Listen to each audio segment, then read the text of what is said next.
really wanted to start by welcoming you all today. It's really a pleasure to have you here. Let me see if I can take one of these. Does that work? Yes. Much better. So welcome again, and let me take a few minutes to explain the context in which this event is taking place. As just mentioned, this is the first DC-based event of the Global Evaluation Week, the first Global Evaluation Week, an event, or rather a series of events that IEG and the CLEAR centers, and I'll tell you a bit about them soon, are organizing around the world.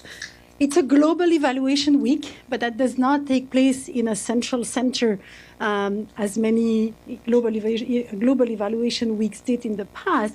It takes place in a decentralized manner with events being organized at local level all around the world. In reality, we have about 270 events being organized this week in 70 cities, in 39 countries, in 5 continents. The idea behind the Global Evaluation Week started from the recognition that, on the one hand, the evaluation profession and the global knowledge around the evaluation profession is evolving very rapidly, and that there is, of course, a huge benefit in all of those practicing monitoring and evaluation to know what's going on at global level. But at the same time, there is a lot of interest in what is happening at local level, and a lot of very good work is happening there, and a need for global sharing the knowledge between those working at local levels, but also from them to regional or global levels is also found extremely important. So the overall objective of the Global Evaluation Week is to foster knowledge sharing, networking on M&E at all levels in the world. Starting from the ground up and back. The Global Evaluation Week is organized or is co-sponsored by us and the CLEAR centers.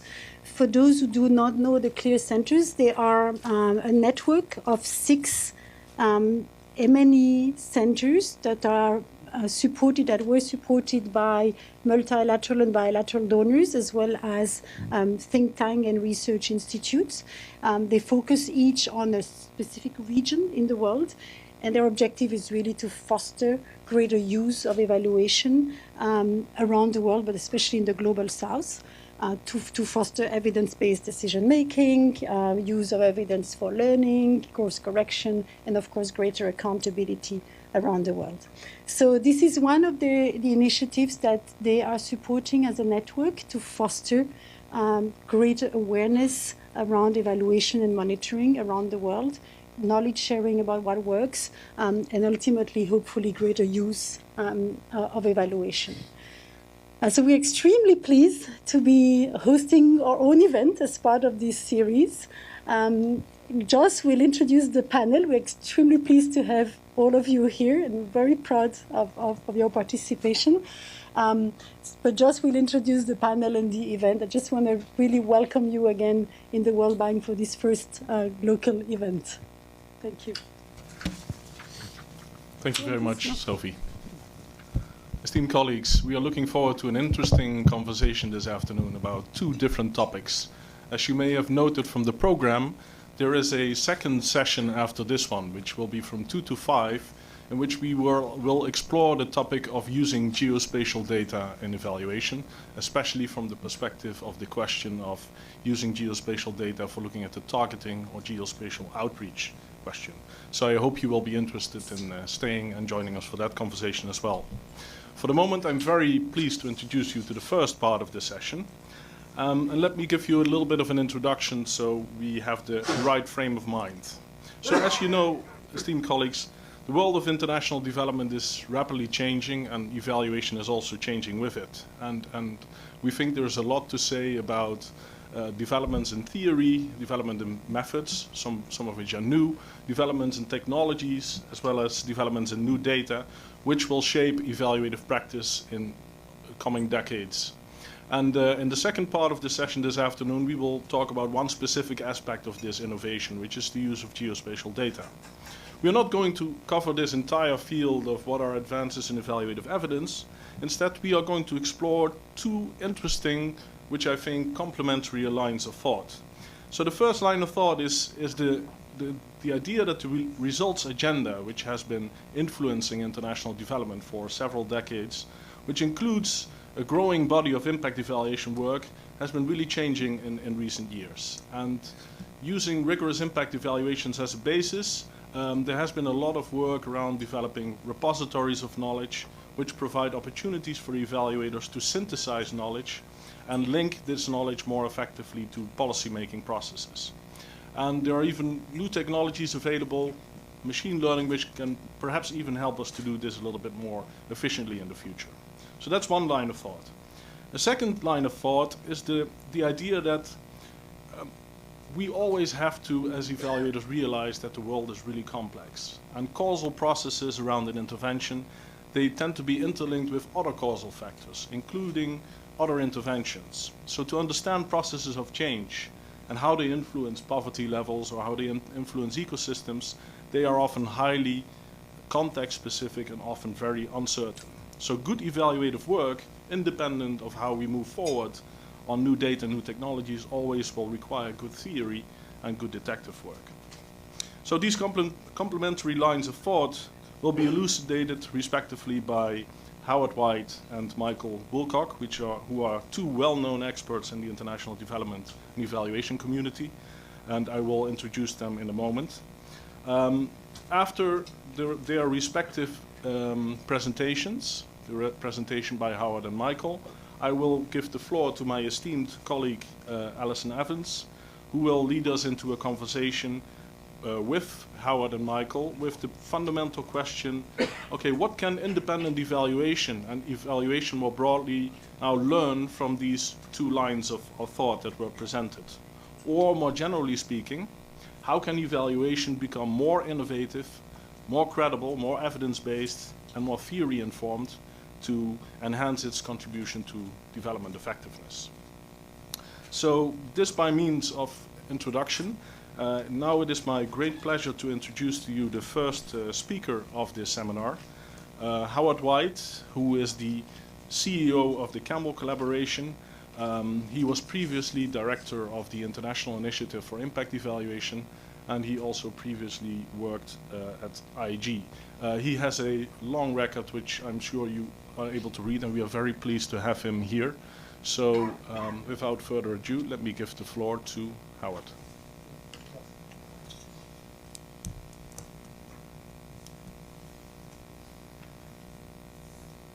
Just going to, is this me? Yeah, okay. That's okay. Thank you. So, welcome everybody. So this presentation is actually a sequel to a presentation I gave to IEG some months ago called the Evidence Revolution. So, as I go along, I'll try and catch you up, those of you that weren't at the first episode in the series, as what that was about, and then come to the bits that come into this sequel. So the last presentation that you mostly missed was on the 4 waves of the evidence revolution. And the first wave of this revolution was the results agenda being launched in the 1990s as part of new public management. And the key part of that, for our concern here, was an introduction to focus on outcomes rather than inputs. So prior to this, back in the 80s and so on, when I started working, we measured performance by inputs or activities or best outputs. The results revolution back in the 1990s said no, you have to look at final outcomes like poverty, child death, girls going to school, women being empowered and so on. So that was a good thing. And one of the first places it took place, actually here in the bank in 1992, the Wappenhans report required all bank projects to start having key performance indicators at outcome level. In the US government, the Government Results Performance Act of 1993 required all US government agencies to institute more basically results frameworks. Here in the bank it took off somewhat slowly, but in the US government it actually took off and was enforced by the General Accounting Office to have these results frameworks. So agencies like USAID were monitoring indicators like GDP per capita growth and infant mortality at the country level as measures of their agency's performance. By 2001, GAO was writing to USID saying, look, these annual results reports you're doing, reporting in mortality and GDP and so on, actually don't tell us anything about USID's performance, because these outcomes are affected by so many different factors. So back in 2002, USID abandoned results reporting as a way of measuring agency performance. And that's the important point to note, that results frameworks with outcome level indicators cannot tell us about agency performance. So we knew that then, we know it now. The problem is that many agencies adopt results frameworks, the bank has them at project level and across at the corporate level, adopt them, and even if they might have small print saying, you have a small print, here's tier 1 of the World Bank results framework, even if they have small print saying, oh, but tier 1 outcomes don't tell us what the bank's achieved, people don't read the small print. Okay, so managers get lulled into thinking these indicators somehow actually capture what agencies is doing. And there's a problem here, there's a trade-off between many things I'm going to talk about, in the trade-off between accountability and lesson learning. So the evidence revolution has been about using evidence, research evidence, evaluations for lesson learning. And there's been a big push to use these things instead for accountability, which is not always the best use. So people want to use results frameworks for accountability, and actually using them for lesson learning has sort of fallen by the wayside. Now, when we started getting this focus on results in the development community in the early 2000s, 10 years ago, the former administrator of USAID, Andrew Natsios, published a report by the Centre for Global Development criticising this growth of the use of indicators.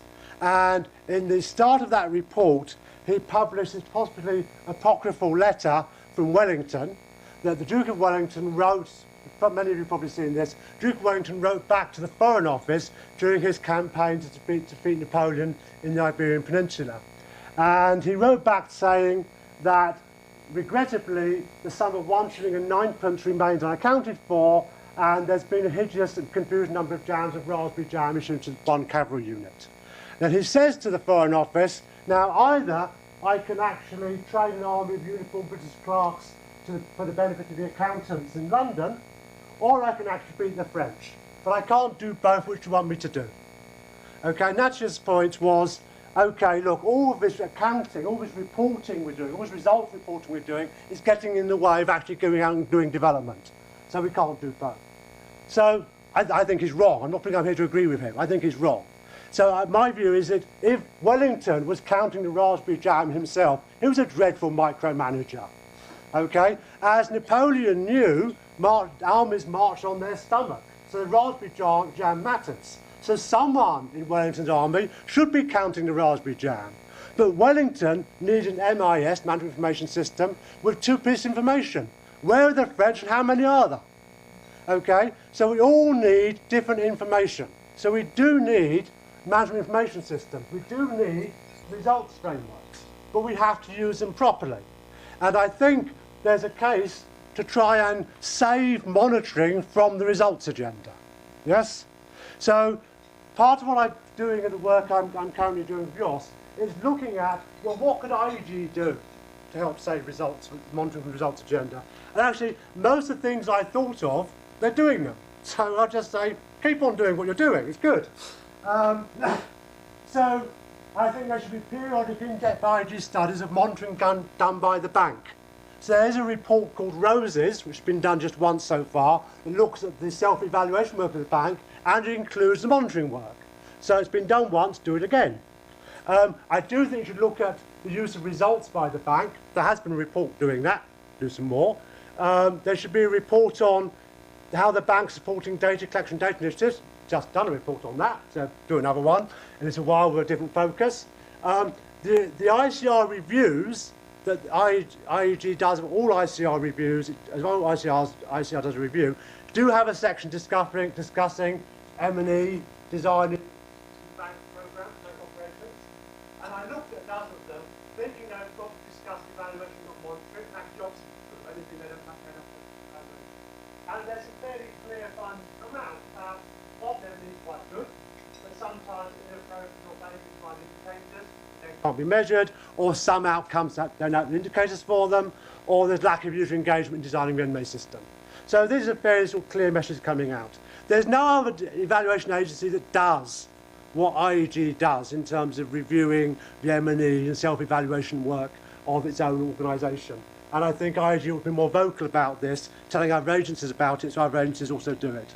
So my takeaway message from the first wave of the results agenda was actually the monitoring parts, and monitoring needs to be saved from results so we don't lose sight of a lesson learning aspect of monitoring rather than the accountability role of all these numbers that get generated in results frameworks. And so IEG's work in operational monitoring is important, deserves actually more attention, more action to be taken on the basis of what's being done. The second way, so when it got realised that actually results don't tell you what difference your programs are making. To do that, you need impact evaluation. And that was the rise of randomised control trials in particular, but impact evaluation more generally. So 3IE has a database of impact evaluations, and from that you can see in the early 2000s there were 50 IEs being published a year, whereas by 2012 there were 500 IEs being published a year. There are now over 5,000 impact evaluation development programs in the 3IE database. So there's been enormous growth in the rise of impact evaluations. Now, I'm not going to talk about the various issues there are in impact evaluations. I'm going to talk about what I think are implications for IEG, and in particular I'm going to just look at one implication for IEG. There are others, they're in the paper, it's going to be out in some time, but just for now, this is a summary of different approach papers in the last three or 4 years from IEG about what's called the evaluation design. The approach paper has an evaluation design matrix where they take the different evaluation questions and say what evaluation design features they're going to use, approaches they're going to use to answer those questions. And basically, all IEG evaluations have a series of case studies, there'll be 5 or 6. They do a portfolio review, they have a structured literature review or desk review of project documents, strategy documents and so on, ICRs and so on, and then they do some semi-structured interviews with TTLs, people in the country, key stakeholders and so on. So here's what describes the evaluation design. None of these are methods of evaluation. These are methods of data collection. So what method are you going to use? I'm going to use data. Data are not a method, okay? It's like saying, I'm going to do an econometric analysis. What's your model going to be? I'm going to use data. It's not a model, okay? So these are not methods. There's 3 exceptions. One where they say they're going to use process tracing or QCA, one where they say use contribution analysis, and one where they say, actually, I'm not going to use a method because I'm not going to look at causal analysis. And so, and that's in the case studies. But all of the others, they don't actually say what method's going to be used to actually analyse the data to answer the evaluation questions. Now, different methods of analysis approach different questions, and IEG evaluations do normally try to answer causal questions. So they do have to tackle that tricky issue of small or middle-end causal analysis, but they also have straightforward factual analysis about portfolio trends and so on. But there's an analysis, there's a method for that analysis. And the approach papers are generally methods-free. So the work that Yossi's team have been doing now for a few years is to improve the quality of methods in IEG evaluations, and that's essential work to actually have clarity of methods. I'm not saying finished products don't have methods. They do have methods. They don't plan on what those methods are going to be. They're not explicit about those methods ex ante, which would be good practice. So the second takeaway message, which comes out from impact evaluation, where we had a growth of use of method to answer causal questions using large N designs, is we need to pay explicit attention to methods. And there is work going on in IEG to develop more explicit attention to methods, and that work needs to keep going. The third wave has been systematic reviews. So we have growing bodies of evidence, and now how are we going to learn from those bodies of evidence? We're going to draw across them and actually summarise what the evidence says. And I gave a talk in IEG a couple of years ago where I said actually a lot of what I know about reviews I learned here when I was working in IEG, because what IEG does in its thematic and sector reviews is a very similar methodology, systematic reviews. It's similar but not identical. And one part of the paper I'm writing will identify where there are differences and where I think IAG approaches could learn from being more systematic. This is very important. You know there's a replication crisis. What you may be less aware of is also there's enormous literature on potential errors and biases. So we can't replicate existing studies, and that's partly, well, it is because actually existing studies have errors. So studies look at coding errors. This is where we extract data from studies, just basic information and what the studies say about what they found. And studies that look at the accuracy of coding find coding error rates around 30 to 50%. That's very high. This is why we require double coding in reviews to reduce the error rates to 10, 15% at most. And then there's publication bias. There's enormous outcome reporting bias, selective reporting results, and so on. And so systematic reviews are a way of trying to overcome these biases. And so the implications for IEG is that research is plagued by high rates of error and bias, and systematic review methodologies are intended to reduce those potential biases. And there's lots of things we do in reviews, like, say, double coding, and very precise definitions, identification of what actually it is we're evaluating, are things I think IEG needs to pay more attention to get more confident, what we call in the review community, having more confident study findings. So we want to identify potential sources of bias, it's very hard in qualitative analysis, and try and minimise those potential sources of bias. The fourth way of the evidence revolution is knowledge brokering. Once we have all the reviews, what are we going to do with them? So one model I particularly promote is the What Works approach, which is here in the US and the UK. What Works centres in education, social care, crime and justice, promote evidence from RCTs on what's effective. But this is particularly, jumping ahead. So the What Works centres are here at the top of this is what I call the evidence pyramid. So we have data, and this is another point I was making earlier on. People often conflate data with evidence. Data are not evidence. Data is something we use to construct evidence through analysis. So we analyse data into studies, we summarise studies and reviews, all those go to databases or maps, and then we have these evidence portals, guidelines and checklists, which are evidence products that allow the user to use the evidence without going back and looking at the research reports. So the point about an evidence portal is they say, here's what the evidence says, this helps you decide what to do, it's a decision-making tool, without having the user need to go back and consult the original research report.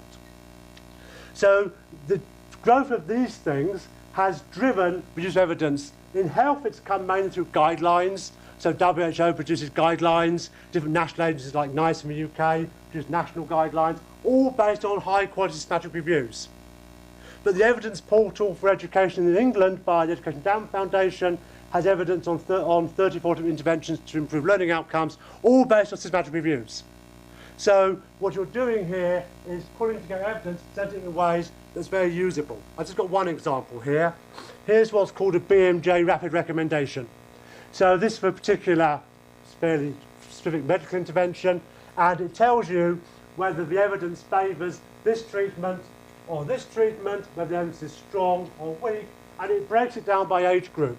And it tells you why, actually, what the fact that it means why the variation in recommendation comes by age. So this helps to inform a decision-making process. And if you trust the BMJ Rapid Recs, so based on Cochrane reviews, then you don't need to know more about what the evidence in the review. You don't need to reread the research report, because you've got this nice infographic.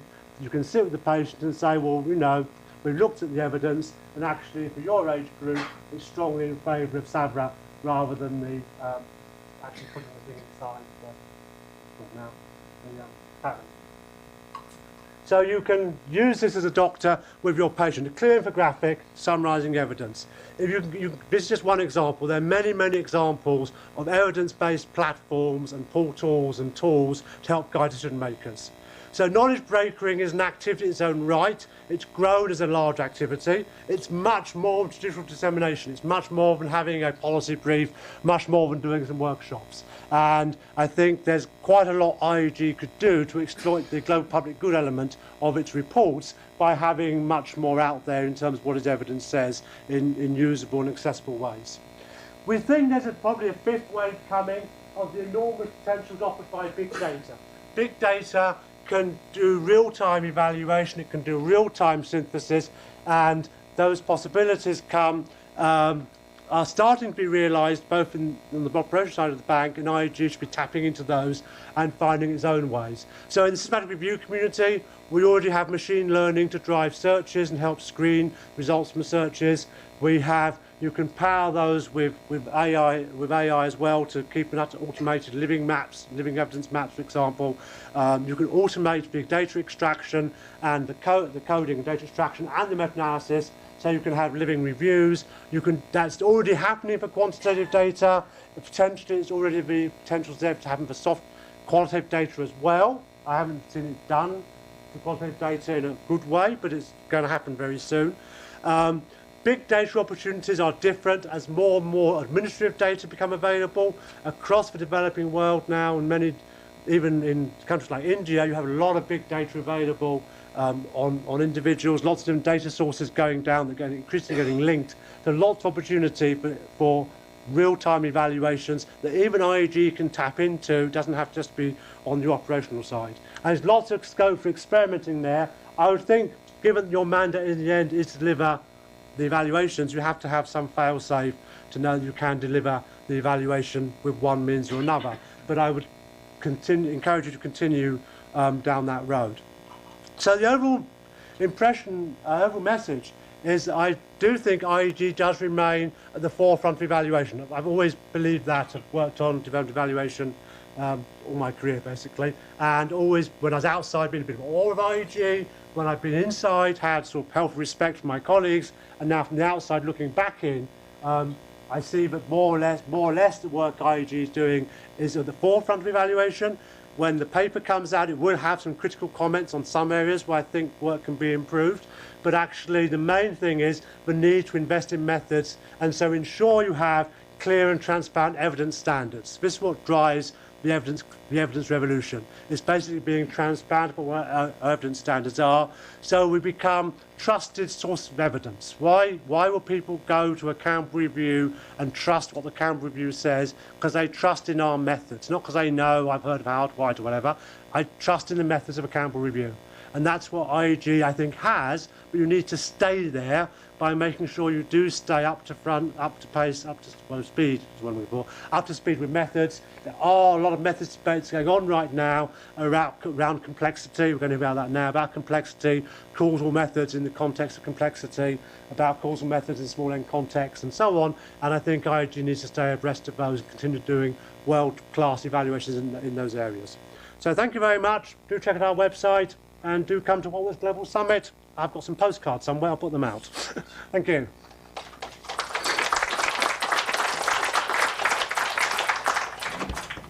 Thank you very much, Howard.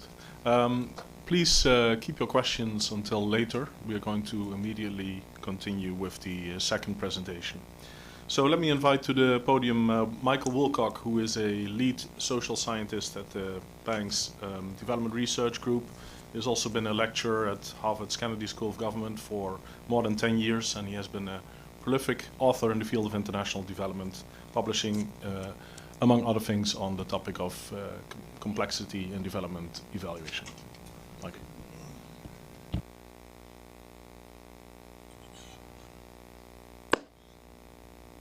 A beautiful thing's going to happen for me here. Done. Just go down and keep going. Done. Nope, that's you. Yeah, am I just following sequentially? No, that's it. No. Do we need a completely different one? Not for me. Okay. So.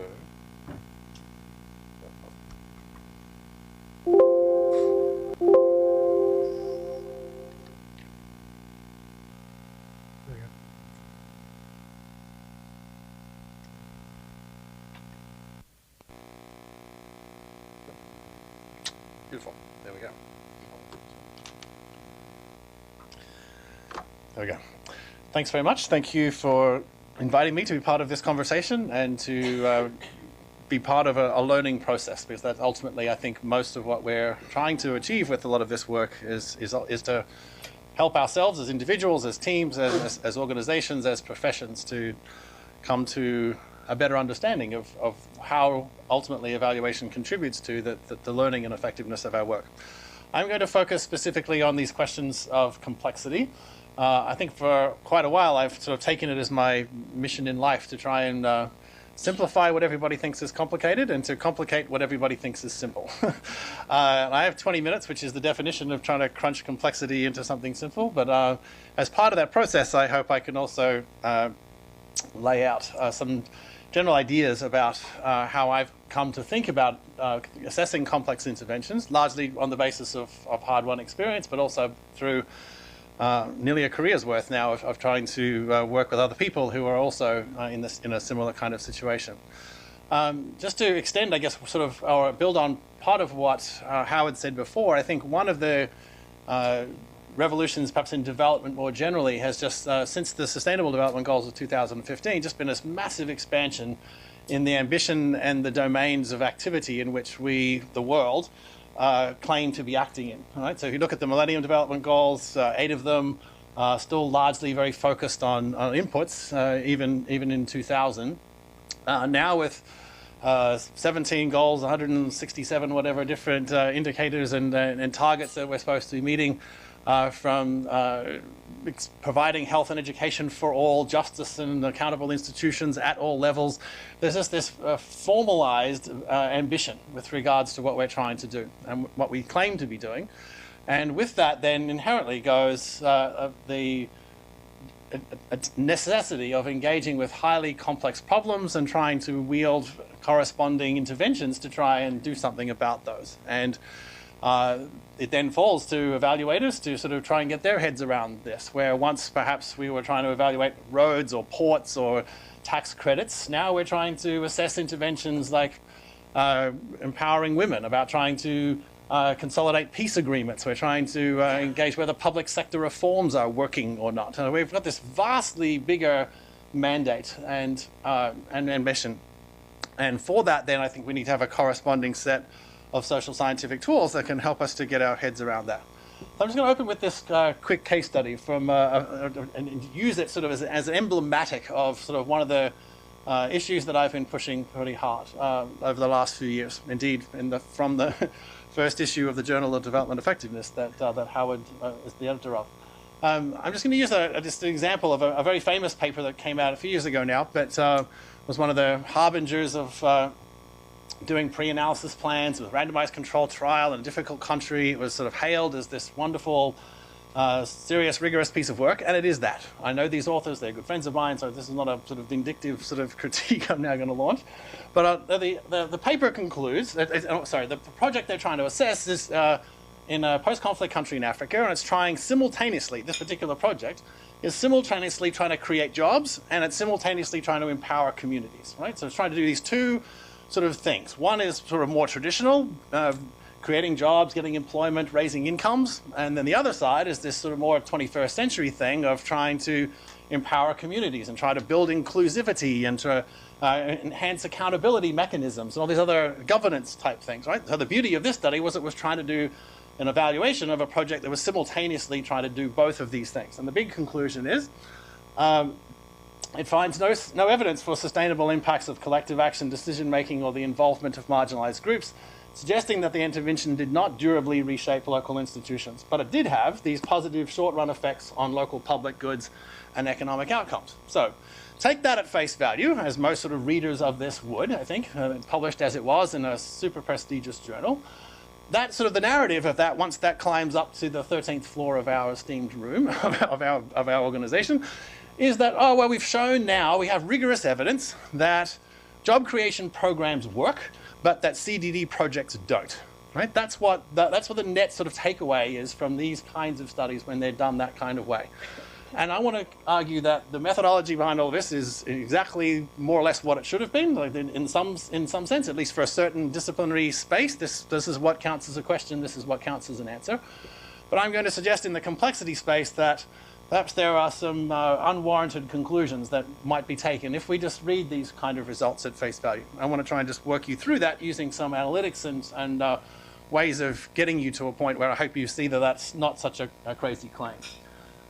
So we always talk about things being complex as an adjective, and I just want to kind of make it into a noun in the sense of just put some structural characteristics around it, because most of what I find myself wrestling with in the world these days are deeply complex interventions. And together with my colleagues Lant Pritchard and Matt Andrews, we've been trying to formalize some of this kind of thinking into sort of, at least into some relatively easy to understand categories. And we sort of have these 4 different things that we think characterize a complex intervention. First of all, there's just lots of humans involved, lots of face-to-face interaction. And so the summary example there is the fact that for literally everybody in this room, we wouldn't be having this conversation if we hadn't gone through roughly 16,000 hours of face-to-face interaction from someone called teachers. Right? That's more or less how long it took from first grade through to your master's degree. I assume pretty much everyone in the room has one.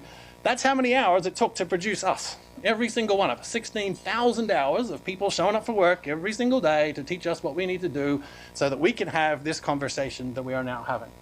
So that's one characteristic. Lots of people have got to do lots of face-to-face interaction and negotiating. Second, there's lots of discretion involved in very complex interventions. It's hard to make big choices or little choices when the situations are inherently ambiguous. We formalize that in law, where judges or juries make discretionary calls on the basis of evidence, of course, but at the end of the day, it's a discretionary call.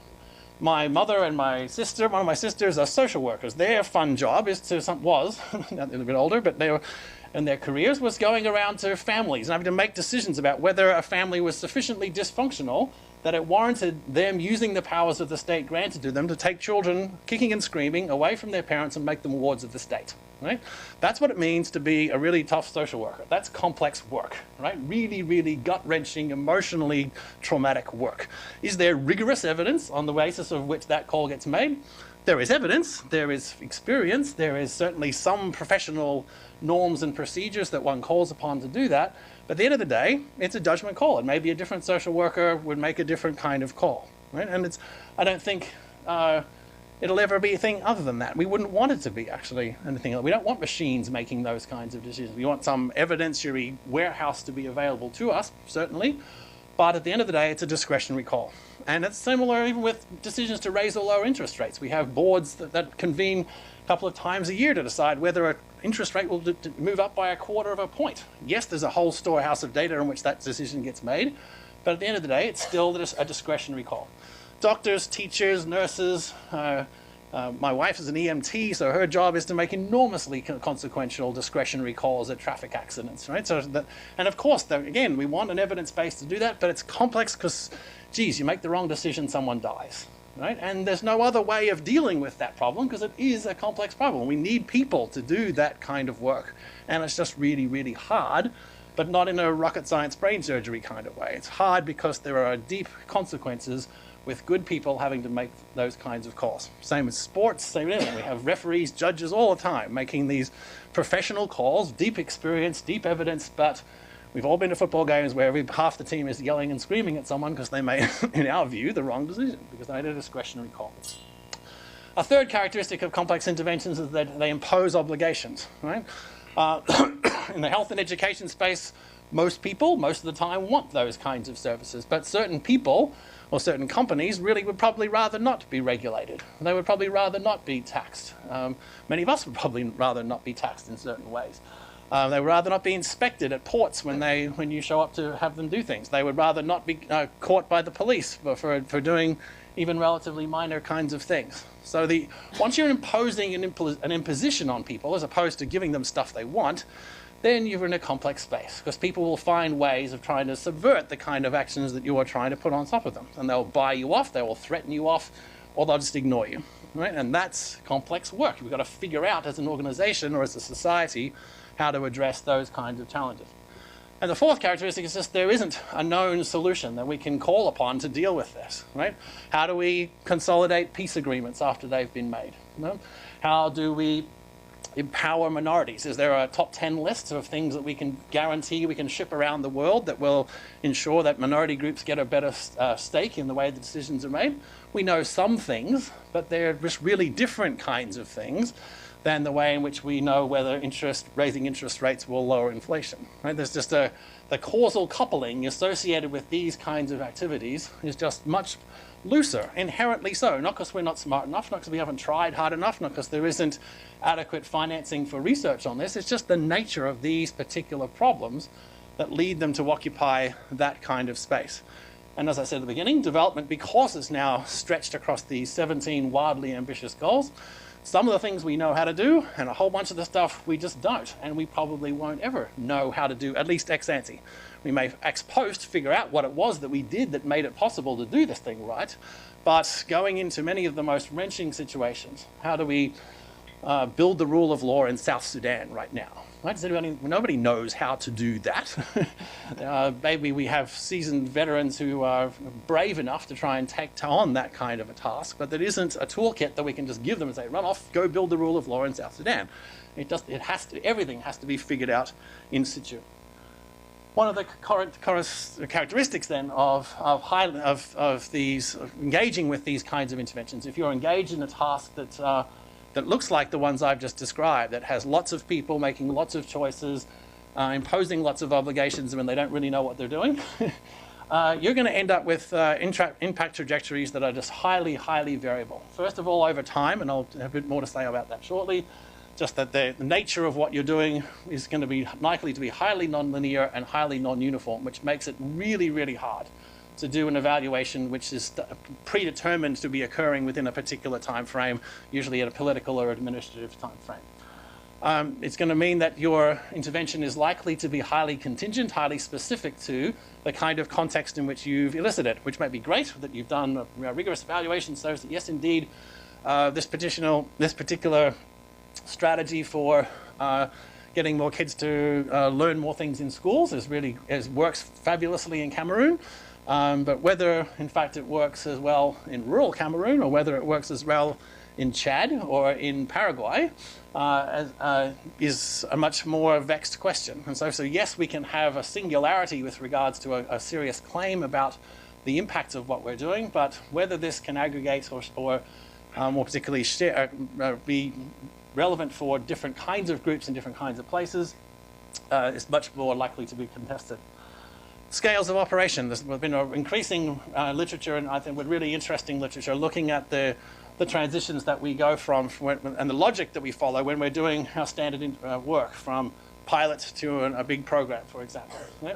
And I think one of the consequences of engaging in complex work is that logical transformation must be demonstrated rather than assumed. We've got a nice small literature now of interesting cases of things that worked fabulously as pilots that sort of bombed out when they went to scale. On the contrary, things that were kind of blah as pilots, but what do you know, once you made it a flagship national program, everybody super cared about it, it was too big to fail, and it did actually work in some empirical sense. So, as I like to say, X may get you Y, and 10X may get you 10Y, or may not get you 10Y, which is great math and often not really good social science. And I think for complex interventions, that is very much the case as well. And finally, that complex interventions are heavily dependent on the implementation capability or the implementing organization that does this particular work. Again, we've nice research evolving now, just looking exactly the same intervention introduced by an NGO, introduced by a government, and introduced by a private sector organization, exactly the same canned technology, as it were, the technology itself verified by a nice body of scholarly research, but it turns out that you get really, really different impacts when you have this particular intervention. Contract teachers, for example, versus salaried teachers. Whether that then is a verifiable result depends, or expectation rather, will depend very heavily on who actually is doing the intervention. This is the time sort of issue. In the standard way in which we taught this or we learn this, we have a baseline, we have some period of time elapses, we have a follow-up, we have a treatment or control group, we have some kind of counterfactual mechanism in place that enables us to net out the effect, and we then take away the baseline from the follow-up, and voila, there we have the net impact that we think has been achieved. But once you move out of this, the nonlinearity space, once you don't just go from here to there, then life becomes way more complicated with regards to the kinds of claims that you start to make. And I came to this just for the first time I saw this when I came to the bank and did my first impact evaluation seminar. I was sort of thinking, oh, this is what I need to be doing and worrying about. I think, well, geez, my PhD's in comparative historical sociology. We never got from here to there anywhere in anything I ever studied in a straight line. Most of the most wrenching things that humans have achieved with regards to ending slavery or promoting democracy or ending colonialism, geez, man, that just never took, that took decades, centuries. It had all sorts of different ways of getting there. And so you can get up, and if you can get from here to there in very different pathways, in fact an infinite number of pathways, then it can mean many different things for the kinds of interpretations that you make. For example, if we were to do the evaluation at time C in this particular intervention, we'd make identical claims about this thing worked. Yes, indeed it did. But if we did the evaluation at point A, right, unbeknownst to the kind of trajectory that we were on, we'd end up with 4 different conclusions as to whether this particular intervention had worked. Great, okay, not at all, actually made things worse. Those are the 4 conclusions that a rigorous evaluation at face value would lead you to interpret, ignorant of the kind of trajectory that you were on. And the same goes when you then promote that into the future, right? So when we're looking at most of the work that is done in the social development space here at the bank or in governance reforms, we're dealing with all these cases where we have numerous ongoing transactions, high amounts of discretion, pervasive principal agent challenges with what's decided in the center is maybe very different to what's going on out in rural areas. Often but politically very contentious. People don't know, elites might not want to be challenged on how their money is being spent. They might not want to be accountable for the resources that are entrusted to them. And thus, I think a lot of the impact trajectories that were associated with this work need to be much more cognizant of the fact that they, by virtue of being complex, are on these very different kinds of journeys, and those journeys themselves depended on the structural characteristics of the intervention, the context in which they're working, and the capability of the organizational system imparted with actually doing this work. What are the consequences for evaluation? I think the first is that assessing the impact is hard. Anyone who does evaluation is fully aware of that. But it's deeply contingent and very time-bound. And I think that in standard ways of thinking about interventions are just really up against many limits once they start to wrestle with these very complex interventions. One of the big characteristics or assumptions that makes a standard evaluation possible, or certainly a randomized control trial possible, is this thing called the unit homogeneity assumption, that everybody receives an identical form of the treatment. Well, there kind of almost is no counterfactual in a truly complex intervention because it's so customized, so individualized, and so discrete that it's really hard actually to net out all other things, some ceteris paribus kind of assumption about what else might have been going on in that particular situation. Generalizing is harder still, and that knowledge rarely aggregates, and that's a really tough one for us, right? As an organization, that there are just lots of necessary reinventings of the wheel that have to be involved.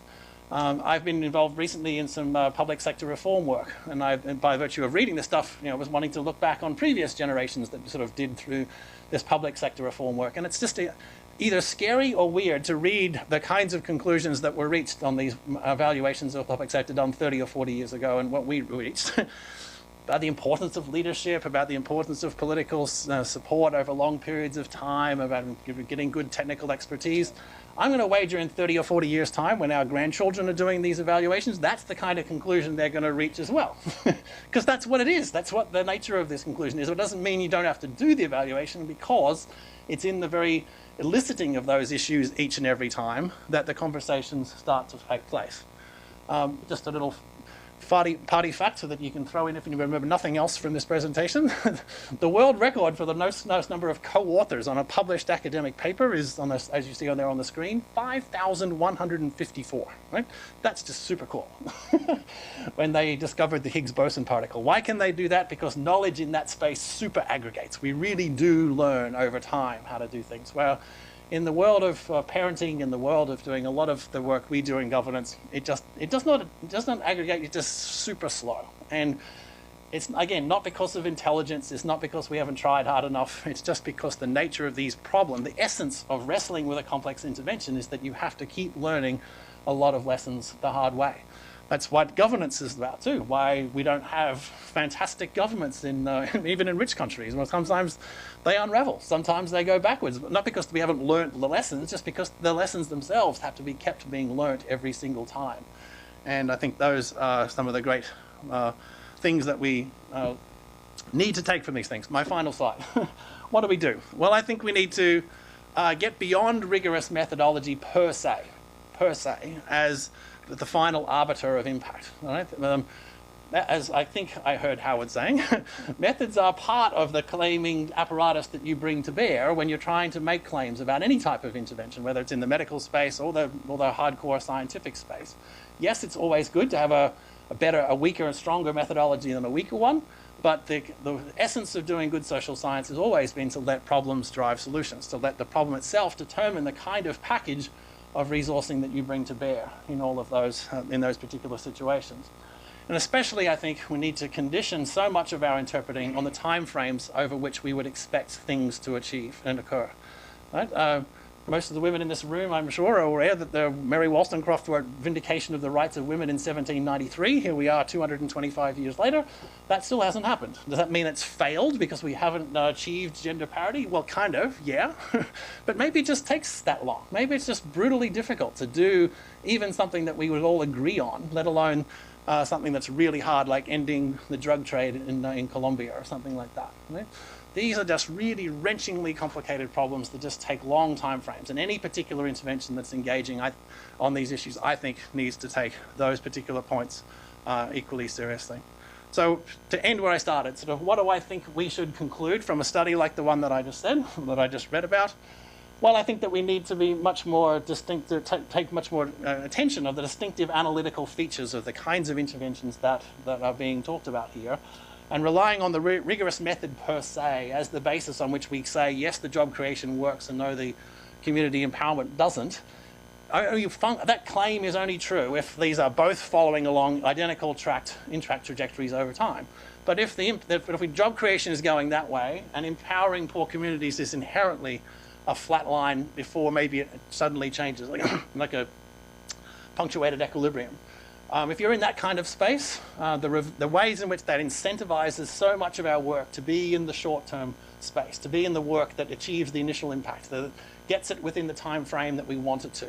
That, essence, doubles down on producing lots of sunflowers and doesn't invest anything in building lots of oak trees. Oak trees just take 200 frickin' years to become the trees they are, and sunflowers take 6 weeks. And if I gave you a random bunch of seeds and assessed your efficacy as a farmer, and said, I'm going to come back in 6 weeks and see who's got the highest plant, and that's going to be the measure of your effectiveness, we'd think that was nuts if somebody got the sunflowers and someone else got the acorns. Right? We wouldn't make a claim that they'd failed because their little plant was still stuck in the ground trying to figure out how to germinate.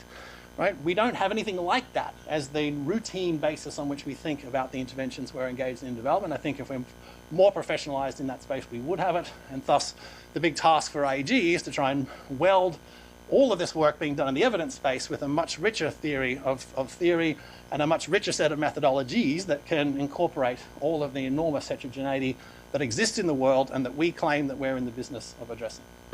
Thank you.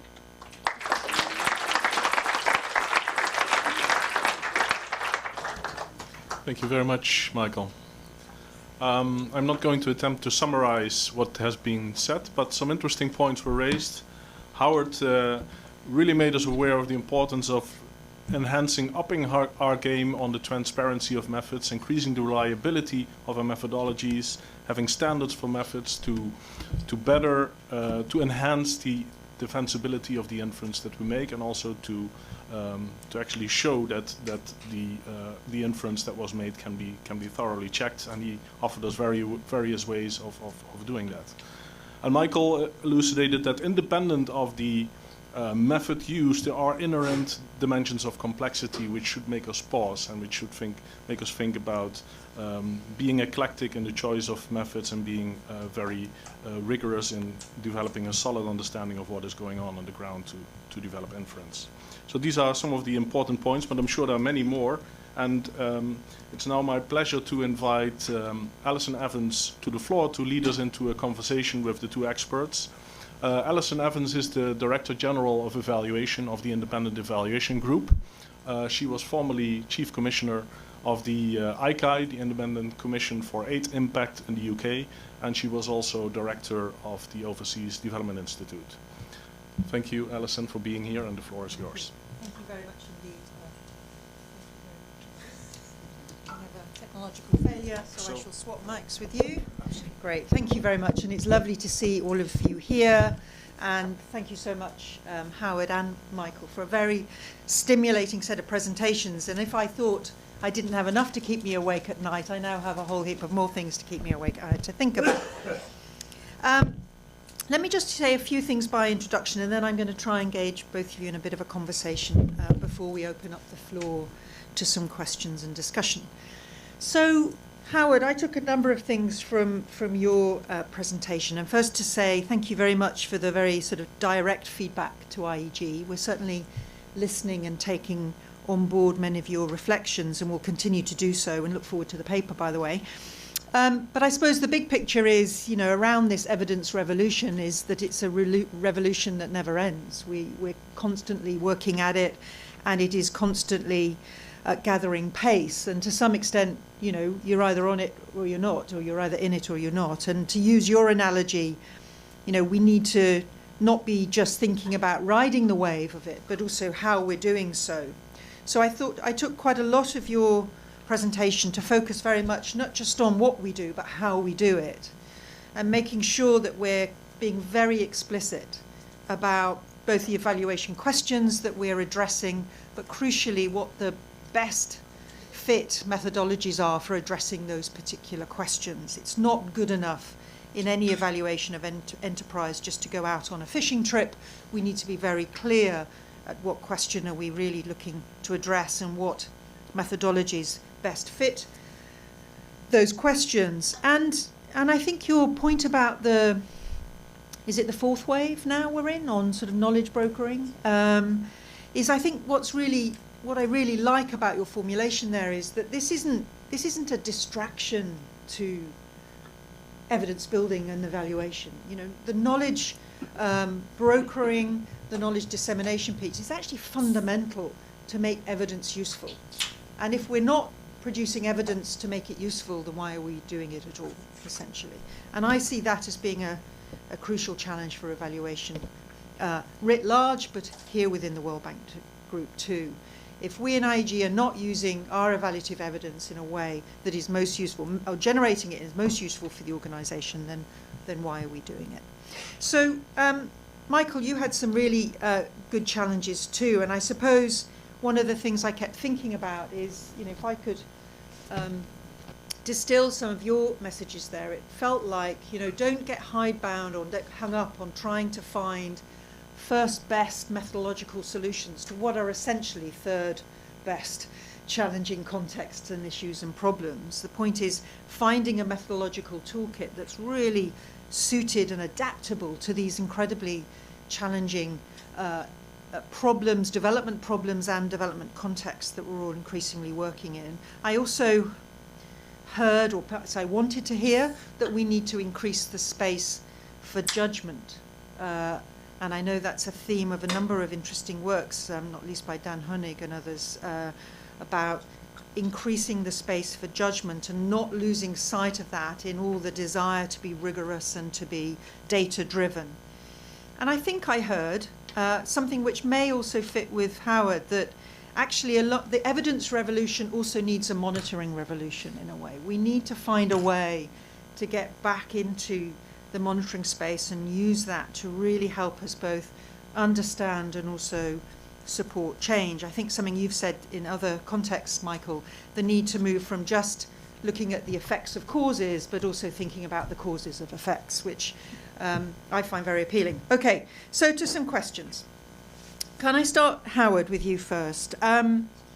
You made some really interesting points about the need to invest in tools that allow us to systematize evidence, that allow us to build, to aggregate and build more systematic evidence narratives, if you like, about what works and what perhaps doesn't work.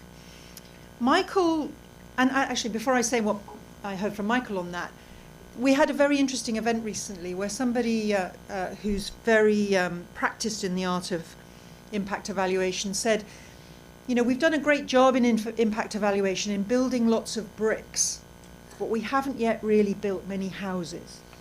I.e., we haven't really put them together in a way where we can see bigger patterns. And I thought that was a really nice way of thinking about it. And I think what you were saying, Howard, we've got to do more of that. We need more houses. But Michael, you also said, well, we don't really know what the shape of the house is, because actually it's all terribly complex, and our bricks, we could put them together in a million different ways.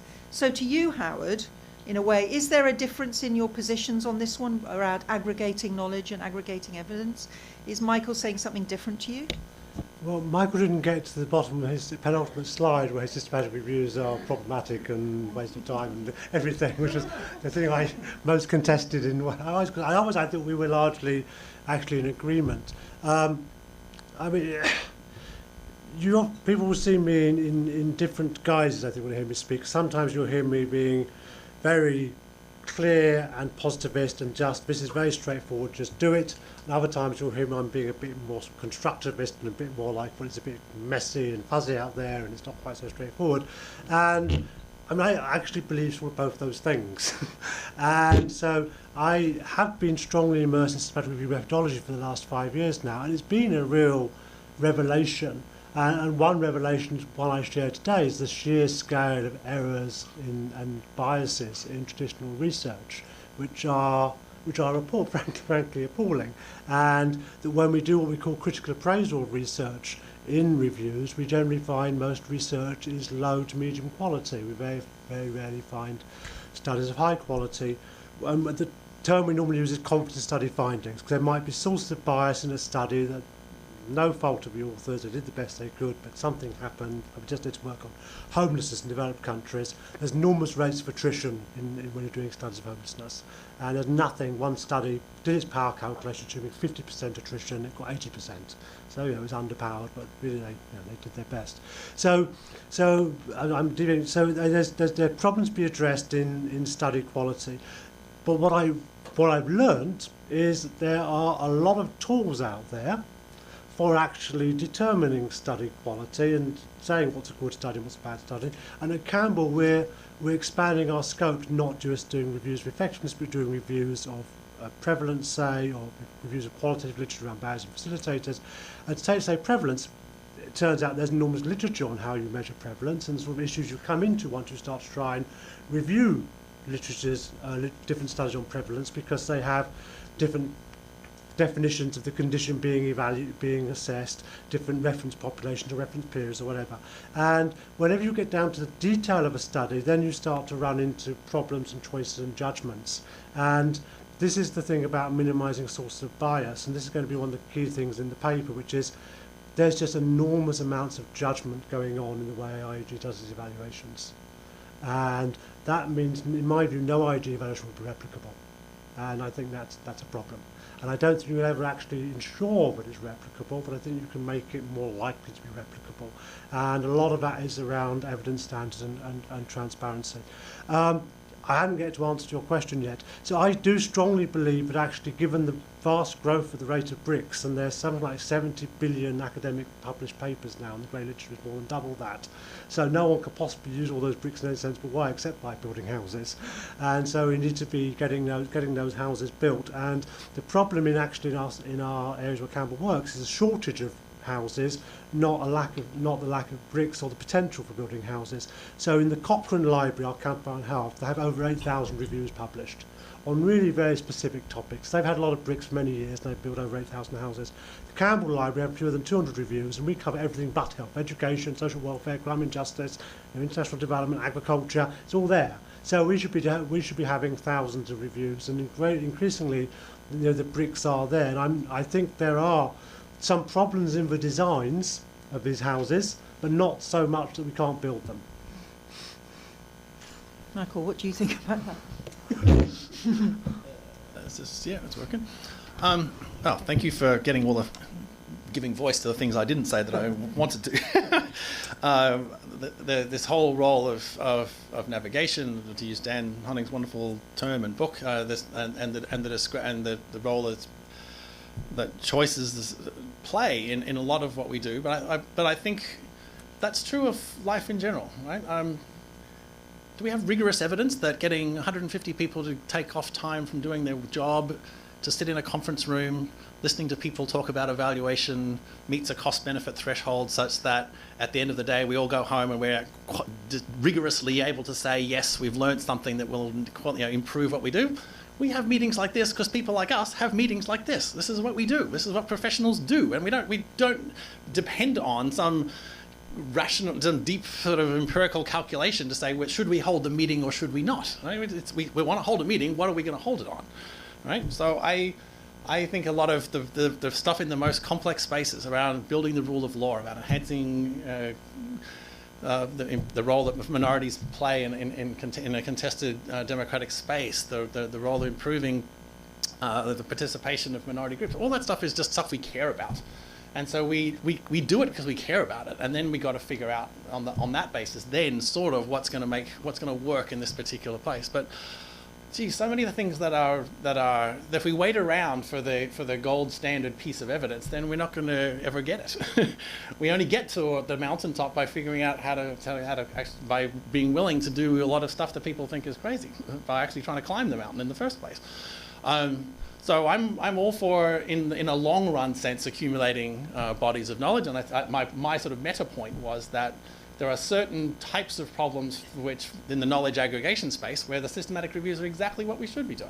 Right? My caution, rather than my dismissal, was saying, when you're in the complex space, if we had 20 versions of that study that I just put up on the slide there, and took that at face value, tossed it into a hopper, and say, okay, what is the preponderance of the evidence suggest about these things?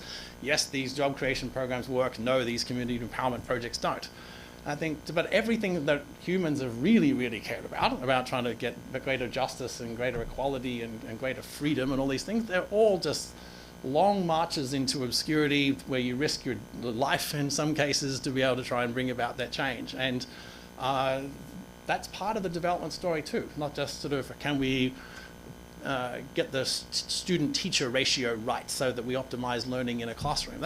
There are people that worry about that, and they should worry about that. I just, for whatever reason, I'm cursed with wrestling with problems that are just really, really wrenchingly, vexingly hard. And that we should only move forth on these issues once we have a preponderance of evidence. That's just not how anything great ever happened in the world, as far as I can see. But the great stuff happens because someone's crazy enough to go west by sailing east, by being able to suggest that all humans are actually equal. I mean, that doesn't happen because people have the rigorous evidence and then they move. They do that as a matter of conviction. And once you're in that space, man, it's just it's a much more contested space, and that's okay.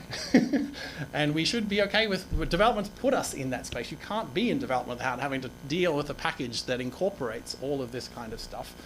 And you mentioned the effects of causes versus the causes of effects. I mean, that was John Stuart Mill thinking about that in the 19th century. That was his expression. Like, he was worried about that stuff in the middle of the Industrial Revolution, where all sorts of crazy stuff was going on, and said, if we just only if we only worry about the effects of the causes, then we're missing half of what we really need to know, which is stuff happens. Why did that stuff happen? And that should be normal part of how we think and function in the evaluation space. Do you want to come back on that, Howard? Okay, so this is part of my two things I can come back on. So just back on the example you used. So there are 24 studies, not 20, that we reviewed in a review we presented in this room about a year and a half ago.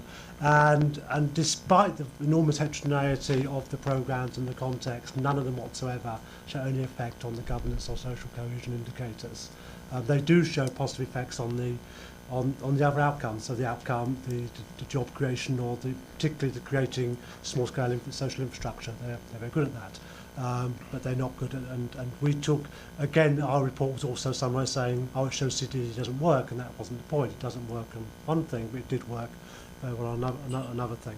So the question is your reflection on how much evidence do you need when there is heterogeneity, but you've got a clear message coming across despite all the heterogeneity.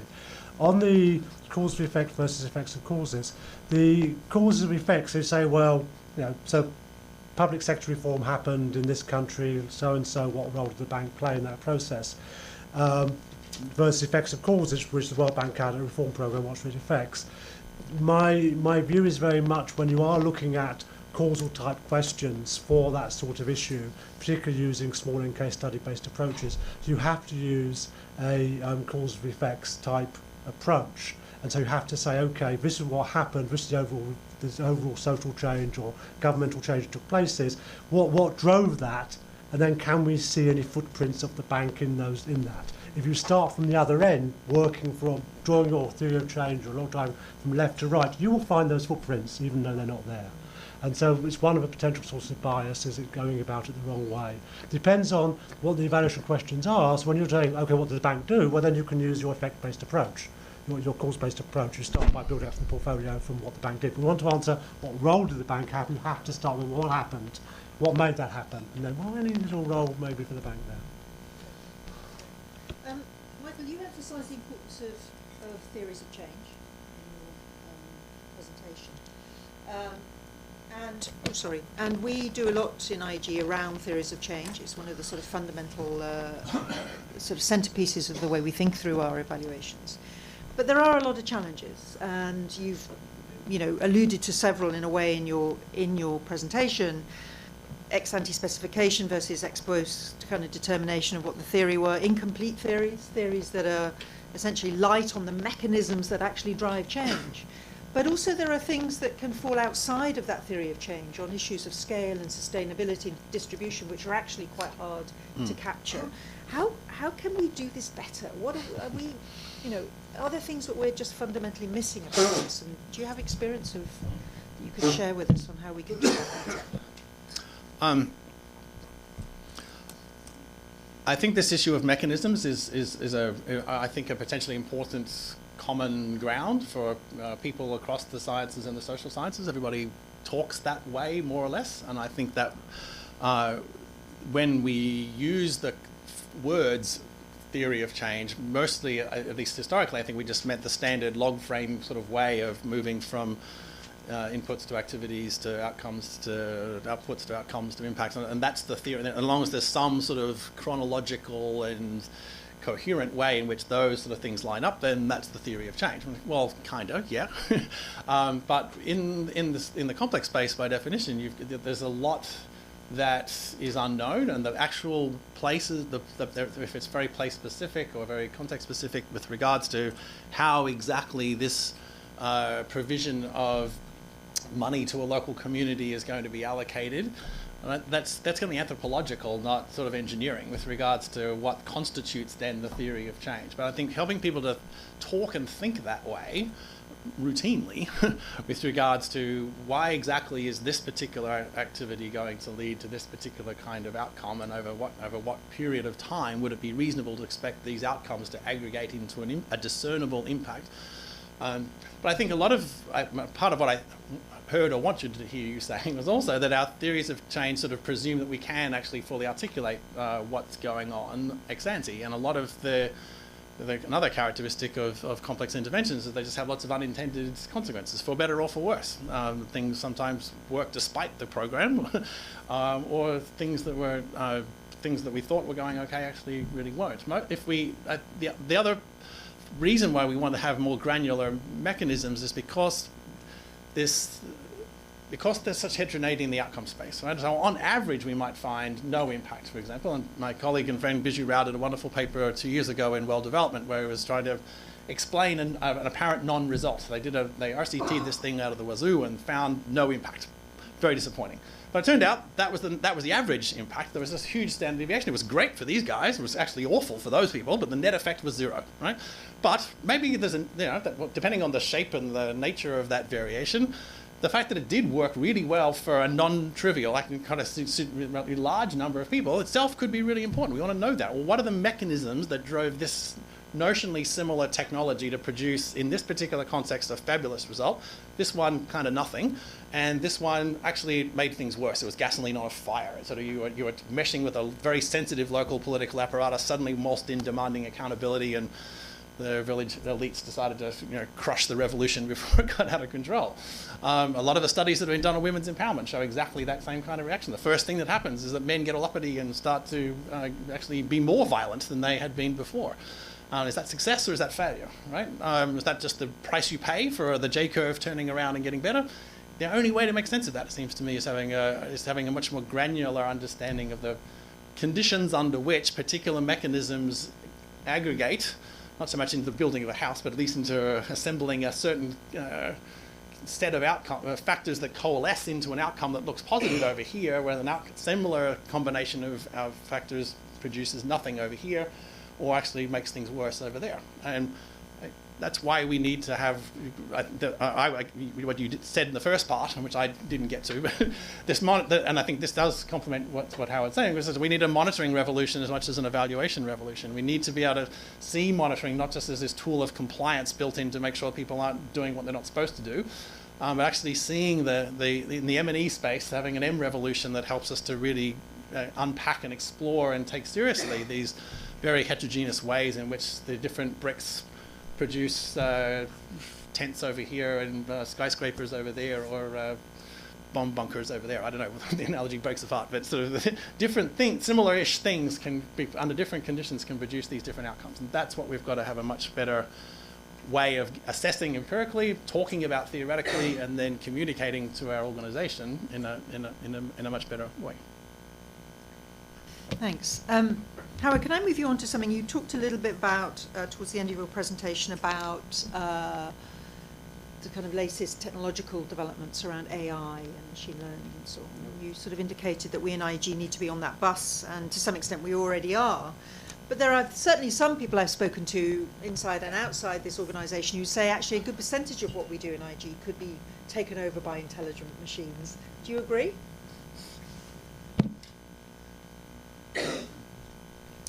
No, because of the space that remains for judgment in all of this, and so for the time being, at least, those judgments are made by human beings based on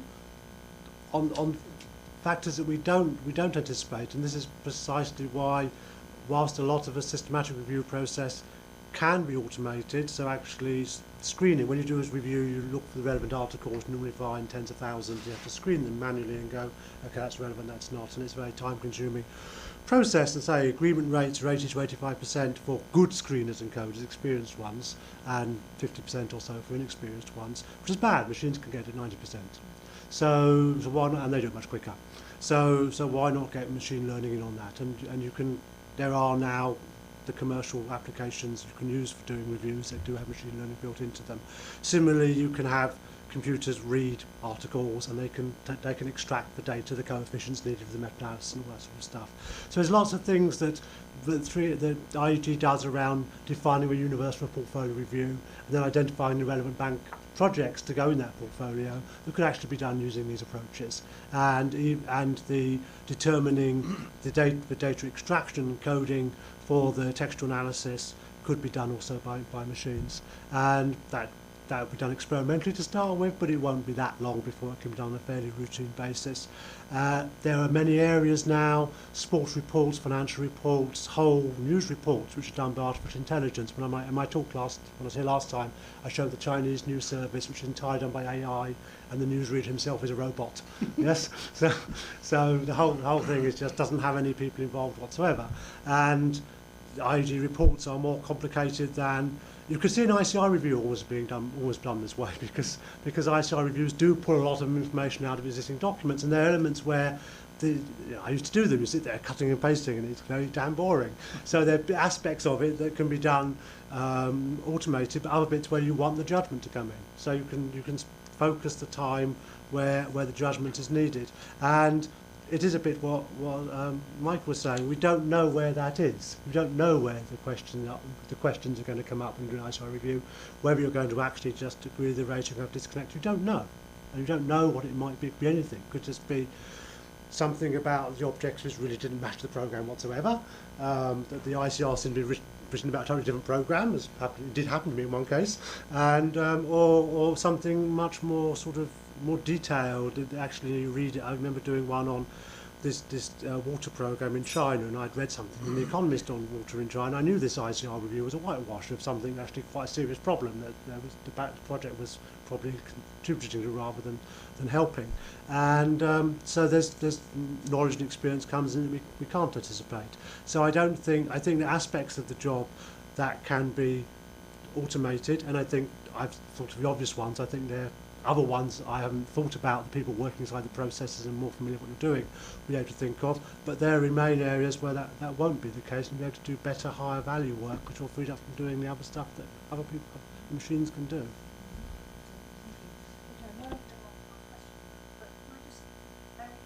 Sorry, I keep turning. Bear with me for one more question, which is in my dreams, if you were both my advisors and you could give me 2 top things that I should be doing over the next few years to really address the kind of challenges you presented here today, to really put IG fit for purpose for the next few decades, what would it be? So for me, it's my main message of the investment in methods and being transparent about your methods, ex ante statement and testing of those methods as you go forward with the evaluation. And across the method space, and I already mentioned this and Mike picked up on it, so different evaluation questions require different methods. It's not just about the causal questions. And some of the methods are quite simple. In a portfolio analysis, a lot of it is simply descriptions of bivariate tabulations, but that's a method. And so you just be clear about what they will be. There are other more difficult areas, and this effects, of course, first cause of effects discussion touched on it, where I think there are serious biases in the way IG approaches evaluations, and the methods work will pick up on that and lead to some serious discussions about what you're doing. And the second one, since you picked up on it, and I think it's quite important, is the saving the monitoring from results. Well, since you asked. If I was your advisor, I'd be telling you to, I wouldn't tell you anything. I would encourage you to use your powers and the powers of IEG to protect the space for judgment, right? Because I think we live in a world where things like AI and machine learning, big data are coming along, and geez, they're sexy, geez, they're seductive, geez, we want them to be great. And the cool kids are doing it, we want to be part of it, and we're going to look like dinosaurs if we don't. So let's kind of just go in all in it. And I think there's enormous amounts to be gained by this. I think those tools and technologies are there, like any other tool and technology. We should use them according to their comparative advantage. But the essence of complex work is that we still cite Plato and Aristotle when we're talking about political theories, because people have been wrestling with how to run a freaking government for 4,000 years and haven't figured it out yet, and we won't ever figure it out. Our great-grandchildren will be still having conversations like this, and part of our work is, I think, as professionals, as the World Bank, we're a countervailing power as much as a convening power, and part of our countervailing role is to appreciate the importance of problems in the world that can and should be addressed through ever advancing technologies, but to protect the space for the really complicated stuff that just requires inherent good wagered judgments, well-wagered judgments. And that's so much a part of what development itself is. Under pressure, when development's under siege, when younger people in particular or new country managers, directors are trying to do things in really tough places, your defense is always going to be what other people have told you is the way that you should do things.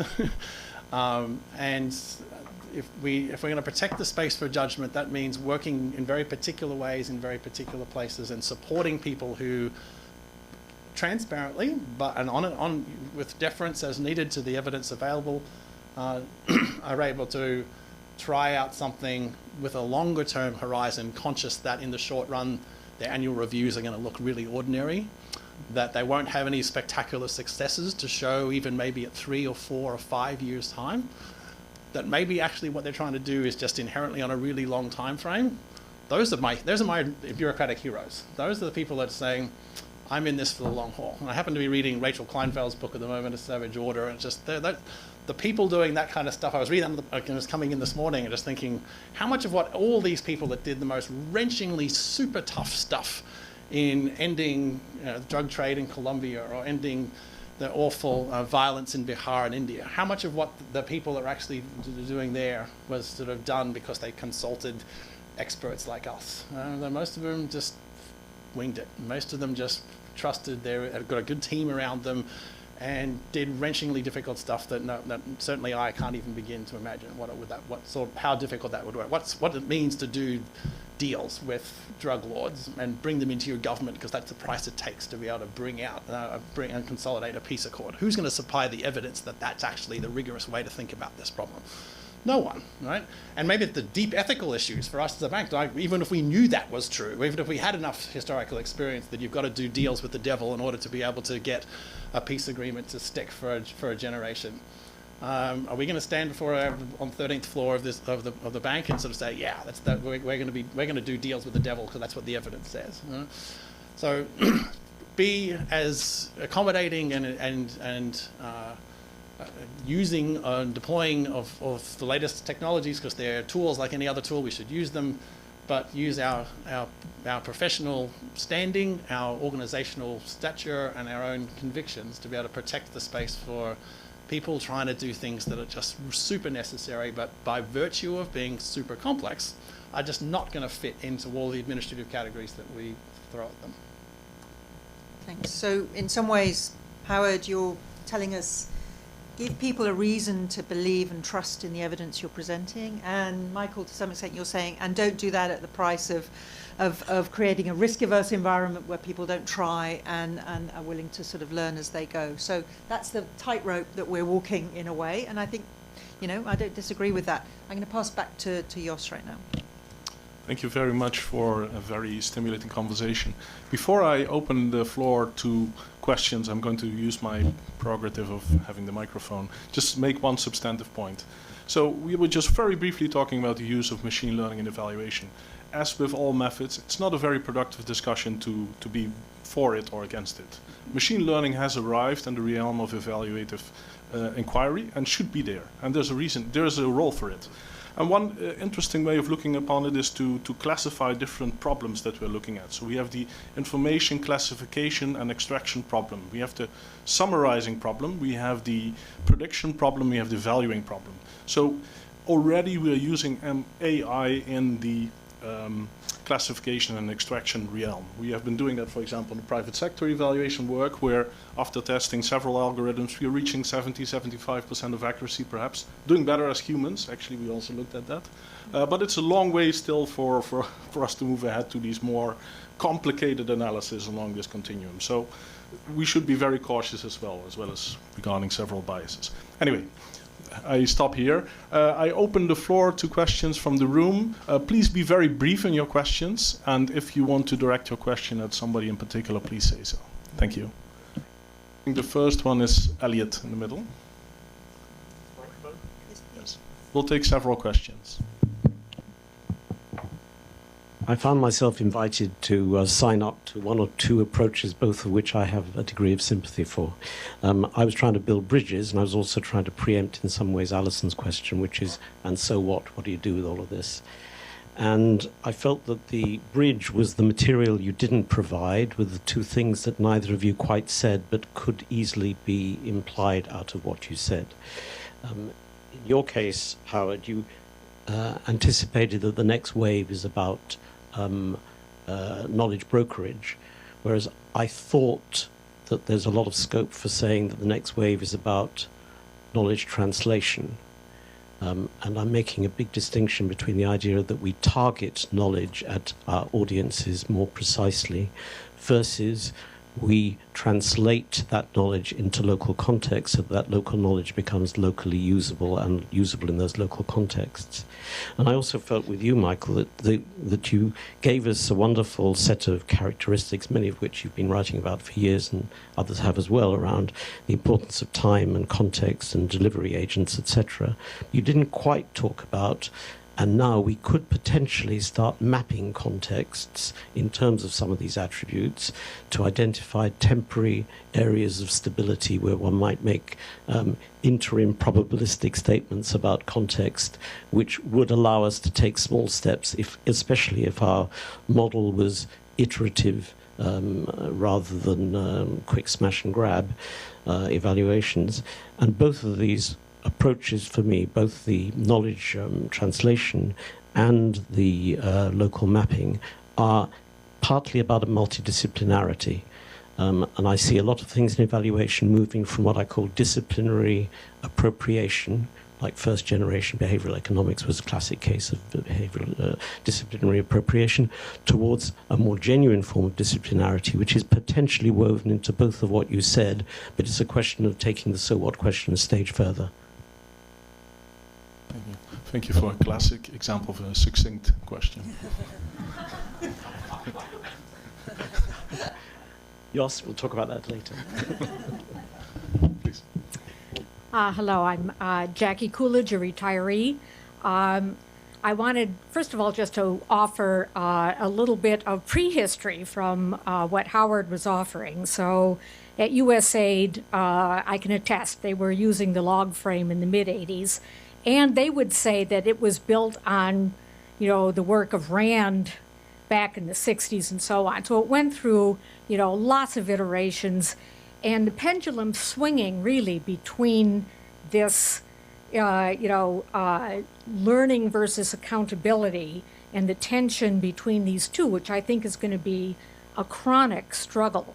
So in my case, going sort of back and forth between M&E and operations and back again, in the mid to late 2000s, early teens, mid-teens, the pendulum was swinging back towards accountability here in the World Bank. And it was worrisome because here from what had been more of a learning sort of approach, certainly in IEG, and didn't impinge much on projects and so on, but as the accountability pendulums, swung back with a vengeance, and you had essentially people wanting to glom onto any numbers they could get, which had been coming out of IEG and the learning mode of doing things and making use of data, and suddenly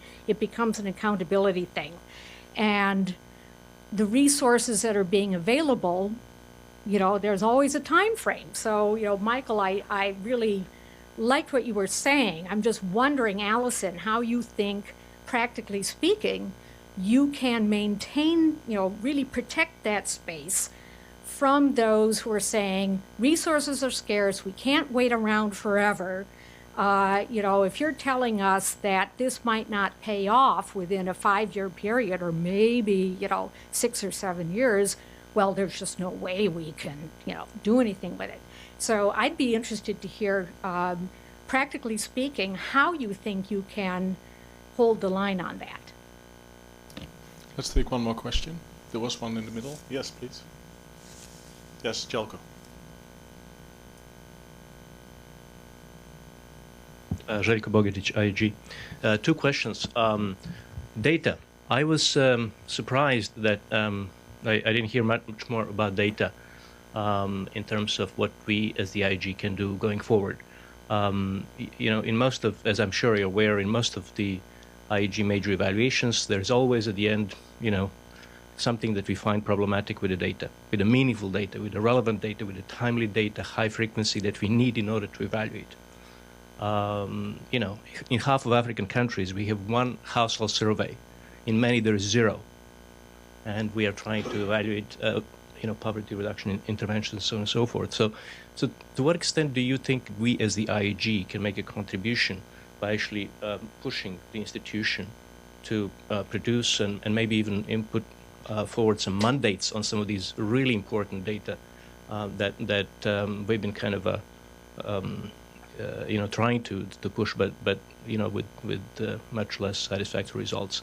So that's the question number one. The question number two is your perspective on the importance of thematic or sectoral expertise in Evaluator's toolkit. Does it, should we all become just method specialists and blind to different thematics expertise? Or we actually do need some thematic expertise in order to evaluate those thematic interventions? Thank you. Okay, let's give the floor back to the panel. Maybe we can start with Alison, the question on balance between learning and accountability.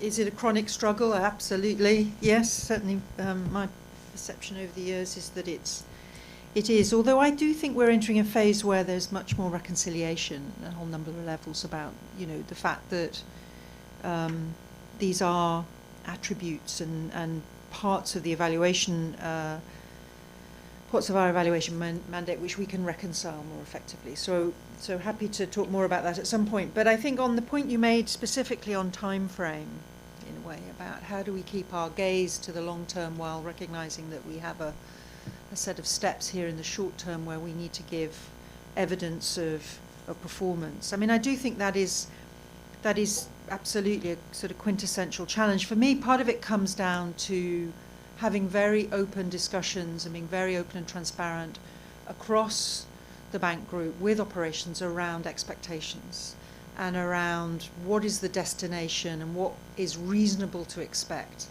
in the kind of timeframes that we're subjecting this operation to evaluation or these operations to evaluation. Very often we're not that clear about those expectations of timeframe change, and nor are the theories of change which drive operations that clear, quite honestly, and that open about expectations of when results will actually transpire. In some ways, I think we need to be more humble, not less so, in how we go about both designing those theories of change and interrogating them through evaluation, and recognizing very much that things can change, and things change sometimes for all the best reasons, I mean, legitimately so. And on occasion, perhaps not so, and then we need to call those out. So I think, what I heard from Howard was raise your game, and absolutely we need to do that. But what I heard from Michael, in a way, was keep looking beyond the end of your nose. And I think absolutely we need to, my job in IG is to make sure that those two things are things we're doing simultaneously, so we are essentially walking and chewing gum at the same time. Maybe, Michael, you can say something about Elliot's question on theories of the middle range. Theories of the middle range, yeah. No, I think an extension of what I was saying to what you are going to be talking about next on geospatial mapping is that, as I said, the essence of complex interventions is you're going to get huge heterogeneity across time and across space.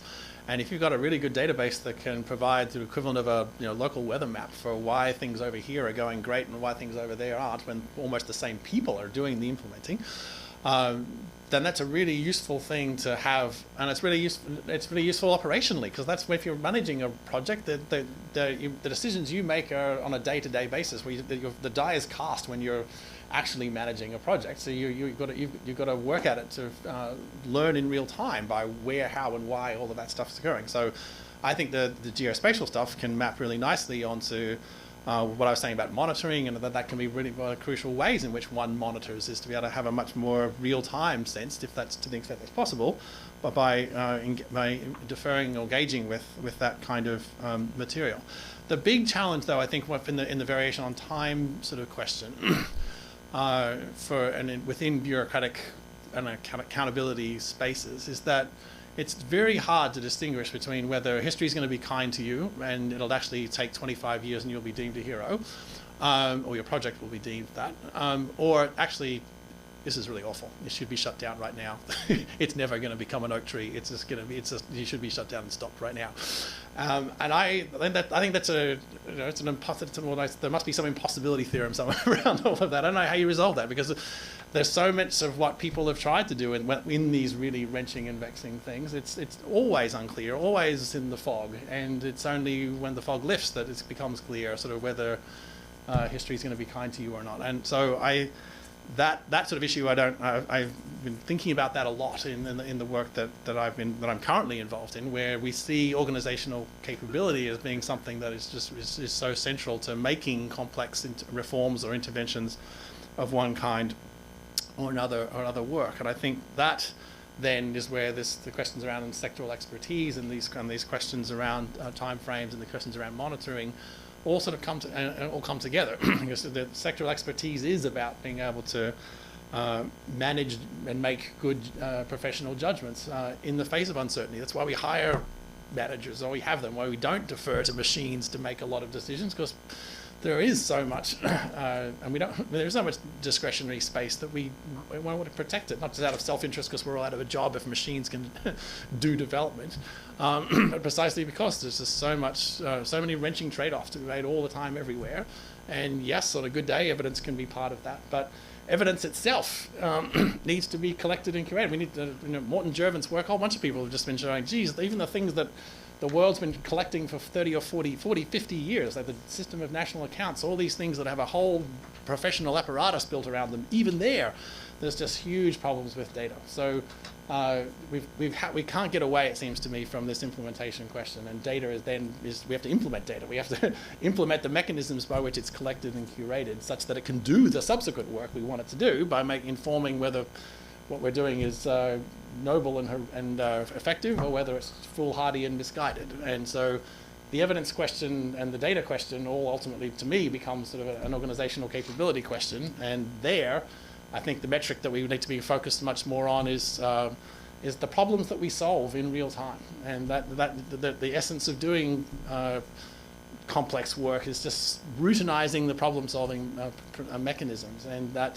And work I've just finished on in Nigeria on a big health intervention, that was sort of one of the big recommendations we came with. Not does this work thumbs up or down, it's sort of what mechanisms were put in motion that helped people to be able to solve problems that before they didn't even have a language for talking about, let alone some tools or techniques for dealing with. And once you see problem solving as being a central task of what it takes to engage in complex interventions, then that's a very different kind of metric almost for thinking about what counts then as success in a particular intervention. But anyway, that's where my head's at right now.